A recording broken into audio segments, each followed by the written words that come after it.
Lalo na pag wala kang anak. Diba?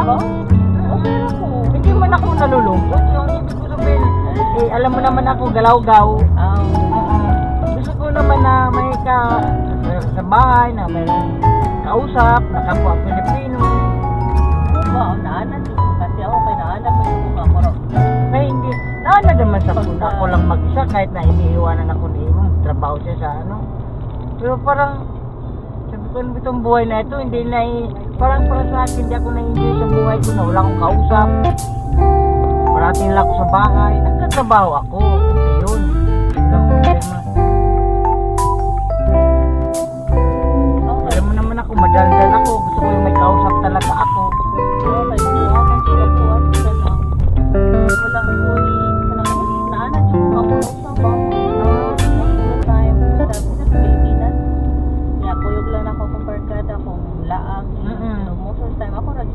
Ako kasi kahit noon bata pa ako nung umalis ang mga kapatid ko, ako lang mag-isa. Yan, maraming nagbubuli-buli sa akin.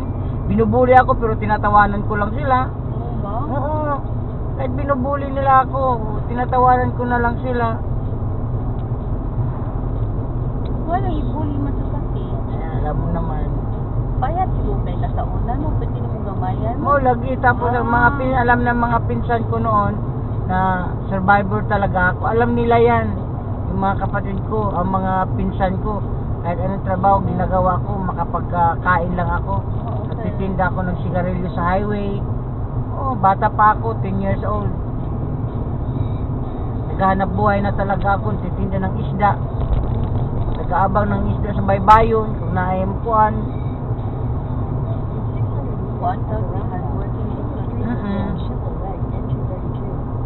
Cute naman ang mga bata magbibisikleta. Mag-iingat sila, Diyos ko. Mayroon na naman pinatay na 17 years old, di ba? Sa saan ba yun? Dito lang din sa Netherlander. Ewan ko bakit. Alam ba yung sa Malaysia din, na binubuli? Na parang tinulak sa 3rd floor? Grabe naman sa lingunan. Mau lagi, tapos ano pa, yung hindi pa nakontento, pinasok pa doon sa washing machine. Sarah. Ganda yung kanta, no? Justice for Sarah. Ganda yung kanta. Gusto ko. Oo. Kinanta talaga. Buong Malaysia. Talagang ang nag-ano sa kanya, nagbubuli, nagpatay sa kanya. Bitay din ng kabayaran. Dapat lang, ganyan ang mga tao ngayon. Wala mang mga taong karapatan, pero siyempre, desisyon ng ng mga magulang. Hindi maganda kasi kagaya ni sabi ni Ruben Padilla, mula ngayon 10 years old to 17, kung gumagawa sila ng kalukuhan, lalo na pag magnakaw, rape, patay, kailan pasensyahan na lang tayo, kailangan parusahan. Kasi pag hindi yung dadalhin lang sa DSW tapos pakawalan, gagawin pa rin nila yun. Tama naman siya. Kasi ngayon ang mga bagong generation, mga maldito, maldita, mga magulang pang may yung kasalanan pa nila. Kasalanan ng mga magulang yan. Tsaka dapat bata pa dinidisiplina na. Kahit na bagong lakad, pag hindi ngayon sisigawan pa nanay, doon niya sa action gusto ko ito, bilhin mo, sabi ng mama, no is no, gusto ko ito. Talaga naman mag-argue ang makina. Talaga naman batang ito naku, patawarin. Gusto na to, mo patagbo. Gusto yung bukan ba? Minsan naglalaro yun ng mga bata, hey, let's play here magnet. Okay, balik taon nila yung bola. Hey, let's open maka ha. Sigahan ko yung mata na akong maliit. O siya tita, kuha ikati ka lang. Ang ako ang phone ba? Ni kuha nga dako kay katingog. Nanuwa kita sa map. Galit. Lakas ang bungis nito, hindi tuloy ako makapag-concentrate.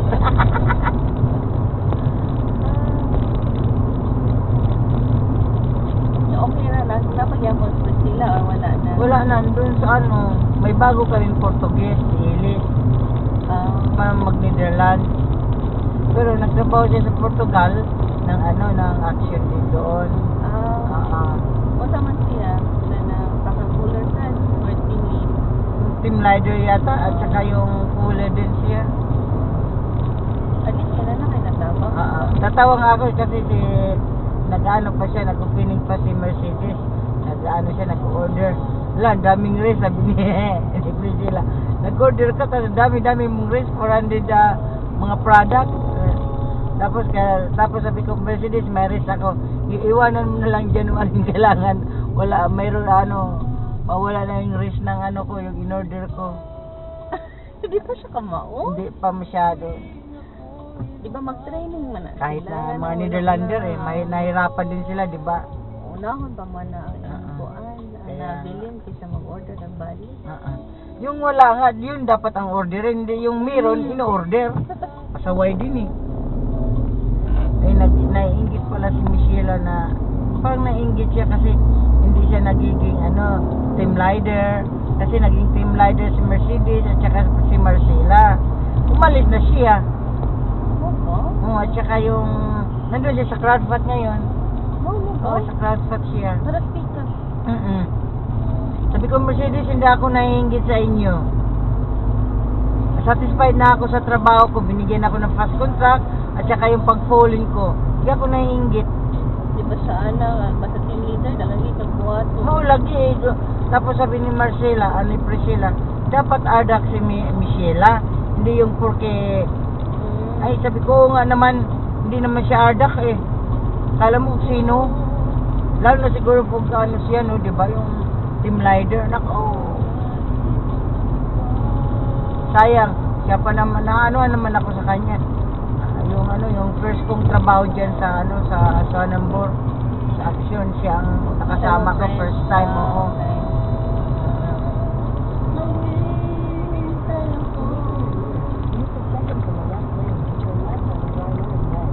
Salita din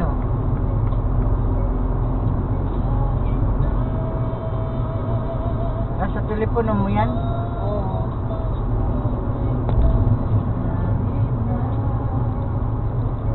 Ikapoy akong phone.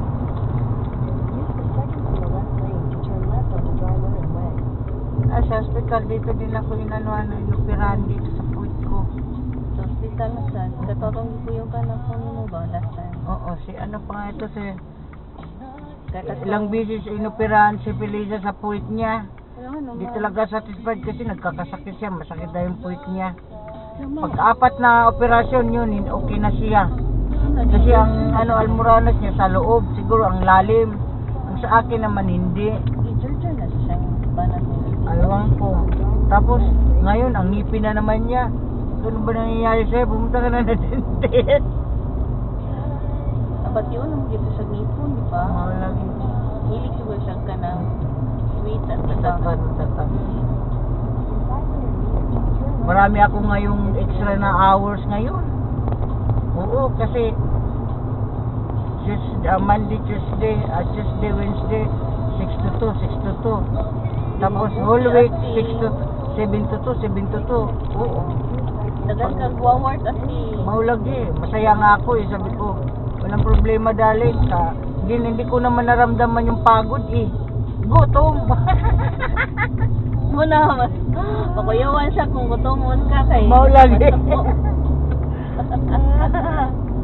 Ay binibilan niya ako ng salad para na pag-uwi ko hindi na ako gutom masyado. Sayo man din na naabot at basta hindi masayo di ko appointment. Yeah, sinabi mo pa. Walang tao doon. Kasi ang maaga, yun sanang uunahin, di ba? Oo. Teka, patubitong sa Harlem na hospital. Oo. Nasa iyo man sad ko unya. Nauna ko sa akong appointment. Harlem, maganda kaya sa Harlem kasi nung nagkasakit ako, doon ako sa Harlem. Malapit lang din sa bahay namin. Tapos nasa 14th floor ako. Umakyat kaya ako sa sa may bintana, pwede man umakyat doon. Magbabay ako sa asawa ko, sa isip-isip ko, para naman ako nasa mental.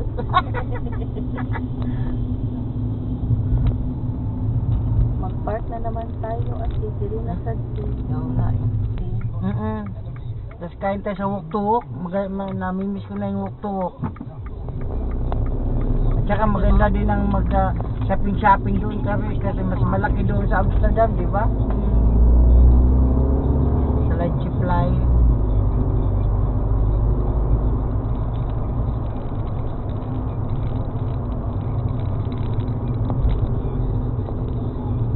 Mamasyal tayo sa casino, nandun yung mga Mga? sugarol.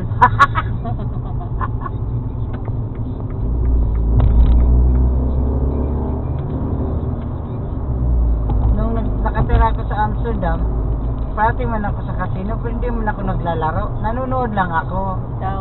Oo.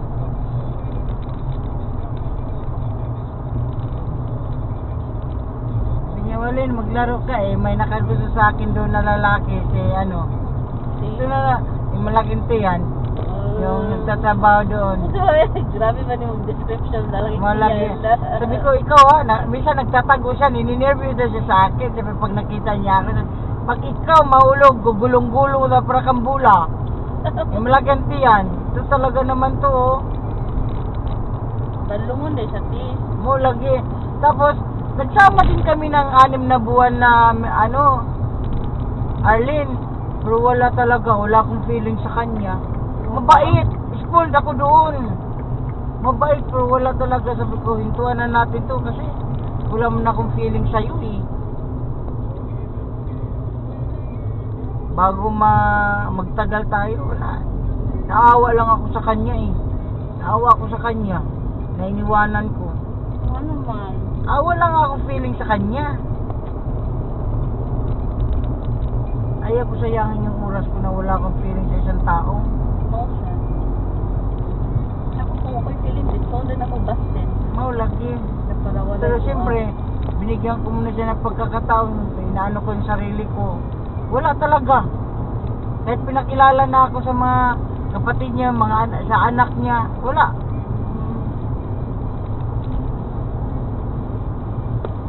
Doon man ako na in love kay Ibo.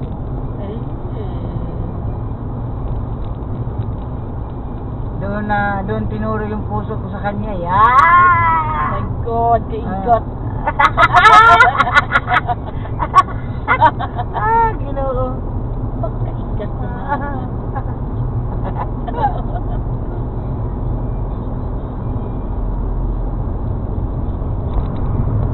Sa Pilipinas, sabi ko, naku, nakapapagod yung itong trabahong ito sa akin. Sabi niya, bata-bata mo pa. Uy, 51 na ako. Sabi niya, ay, hindi halata. Bata pa pa kasi. Yun, feeling ko bata. Pero ang number, siyempre tumataas. Mapil man sa nato sa itong lawas na Kaya lang nga. na. Pero pakiramdam ko naman na, lalo na wala akong maramdaman na sakit, pakiramdam ko na bata pa ako. Sa ngayon. Sa ngayon na di ay. Ay, laki nga nalagom ko dito eh. Ano man? Kasi alam mo yung sa labas, papunta sa labas, buksan mo yung pinto. Yung pinto na yun, natusok talaga dito, talaga na, sagad sa unod. Sabi ni Ibo, ano nangyari dyan? Ang laki-laki. Lagom lagi day. Oh, yung lagom. Sabi ko, sakit talaga. Nagmura talaga ko sa akin. Tangin naman tong buhay na ito. Ang sakit-sakit pagkabukasan talaga ng lagom.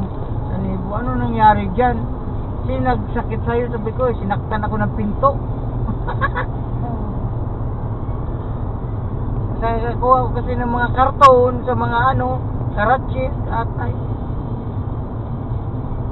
Takot tagkaon sa McDonald's at sa gym na magkaon sa sakyanan. Wala nag-drive ko magkaon. Wala na tayo. Dapat may lamisa ka dito na maliit. Lagi. Parang di aeroplano ba? Sa plano naman ay hindi ko masyadong gusto yung pag nakasakay ka na may okay lang kasi malapit masyado yung TV. Nakakaano sa mata. Oo, mausan. Pero pag nasa business class kami ni Buhay, salamat, maka-straight yung paa ko. Pero okay lang kahit sa economy, kahit sa baba, sa side na ako matulog, sa may pinto, o sa stewardess store, basta makarating lang kami sa pupuntahan namin. Oo. Okay na na eh. Okay lang. Nung una talaga, sabi na, sana asawa mo na sila, oh, natutulog, sabi niya, huwag mo nalang gisingin. Tapos di ko, mabuti naman, maliit ako eh, talaga, kukuha ako. Kaluoy sa di mo. Maulagi, sabi ni Ibo, hindi ka ba, pasensya ka na iska, sabi niya, sorry. Sabi ko, walang problema, ang importante, makakarating tayo sa pupuntahan natin. Walang pagkain. Gudaling, gutom na ako. Mura mo kag makilili. Amo lagi. Punta taon sa Ibo doon sa mga steward na. Oo, lagi. Mura mo kag makilili mo. Tulog pa naman ako sa may pinto ng yung paglabas ba? Diyos ko, pero okay lang yun. Ay, salamat Diyos ko, nakarating din kami. Daling, nagugutom na ako. Kain na tayo sa restaurant. Mura kag makilili mo. Amo lagi. Tapos bibigyan ako ni Ibo, sabi ni Ibo, ito pagkain na, gutom na ako eh.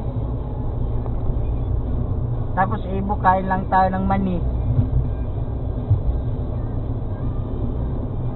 Pero nandoon kami sa sa business class, tinanong ako ng stewardess na lalaki, oh, anong gusto mong inumin? Champagne. Sabi champagne, tapos yung masarap na, ano ba yung tawag doon?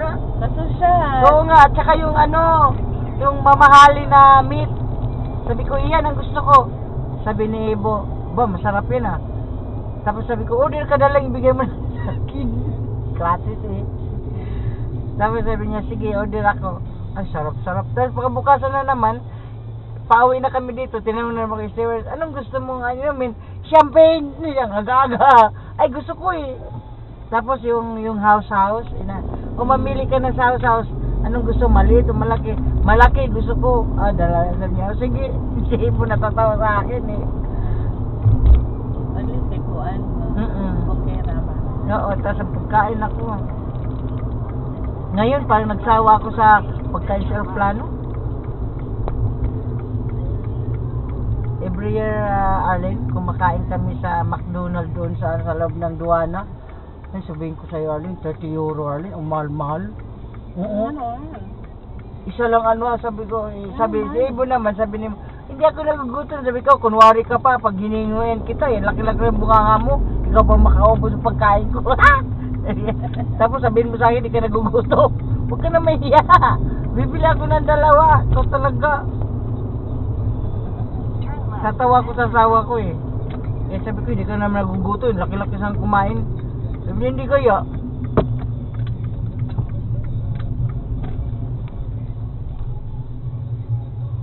Drive, okay?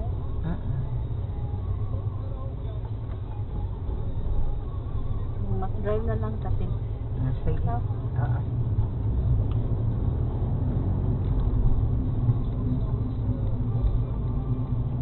Wala na tayo time. Ganun lang tayo ordering. No. Liit naman dito ng Grabe naman sa nani. Buti na lang maliit yung sasakyan mo rin. Mulagi. Sana lang ka na ako ang kasi naman yung pagka Max Hotel.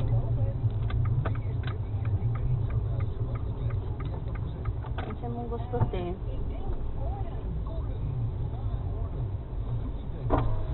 Kasi mong gusto te. Hoy, kayo Marka.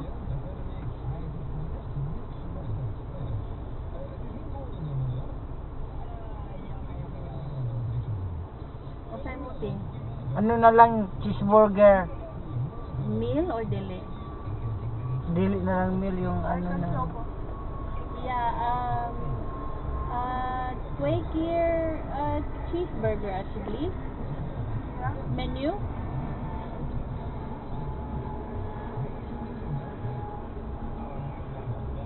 Yeah, alas medium. That is napaki-order din? French fries? Yeah, included Oh, included. Wala na. Okay. That was it. May sauce para sis? Gusto kang sauce? Hindi. Nay. What's the drink up? Kasi drink yung... Cola? Cola zero? Zero. Quaker Cola Zero actually. What's that? Yeah, that was it. Maklura na rami. Okay, thank you.